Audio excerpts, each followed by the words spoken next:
How many of y'all have ever purchased a Lacoste piece of clothing, a piece of clothing from Lacoste with the alligator? Or not alligator, crocodile. If you have purchased a Lacoste item, give me a crocodile emoji in the comments, okay? Now, Lacoste, we know they are a high-end brand. Their shirts go for about $110 a pop, excuse me. But and they have a very distinctive logo, right? But when you have an international logo, sometimes there's going to be friction with other brands. So there is a Chinese brand named Cartella, and they also have a crocodile. Thank you, Round Noonish. They also have a crocodile in their logo, and I'm going to show you Lacoste versus Cartella.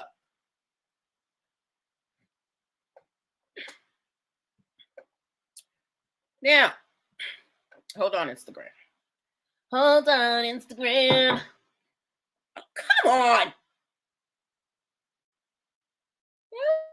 Y'all still here? Don't leave me. All right, Instagram. I want you to look at Lacoste versus Cartella. Do we see any similarities? If you see similarities, give me a yes in the comment box. Okay? Now, here's the thing. Originally, Lacoste went after Cartello for trademark infringement way back in the 80s, right?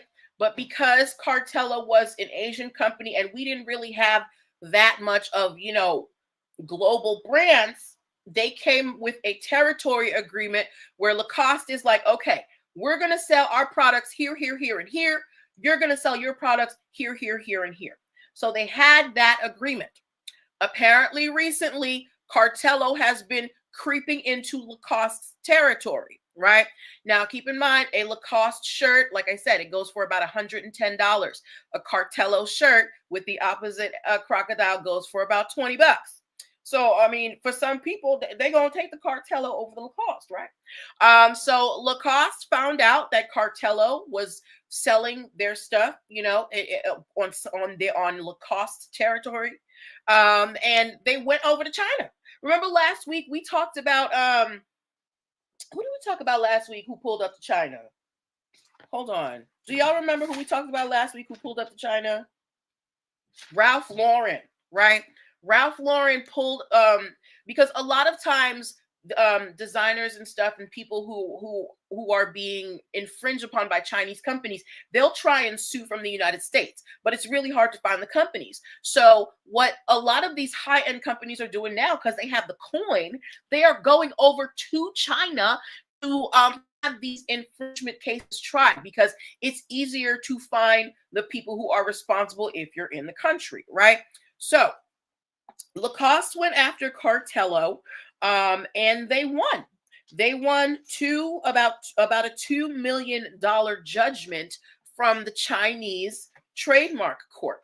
Now, like I said, more people have been doing this. We talked about Ralph Lauren.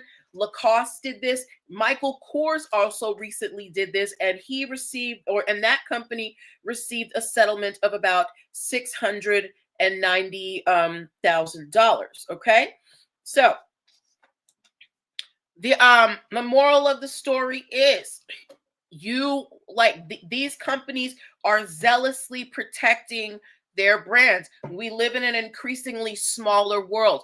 Brands are going to collide. That's why it is your responsibility as a brand owner to have your brands solidified legally and to also be monitoring to make sure people are not using your brand or trying to imitate your brand without permission. Okay, that is the crux of having a trademark. It allows you to go after people who are trying to sell stuff using your name. All right. So, so Cartello lost. The people who were the Michael Kors people lost. So the big companies, they're going over to China and they are saying, look, we are tired of your knockoffs. All right. We are tired of you taking dollars out of the hands of us millionaires.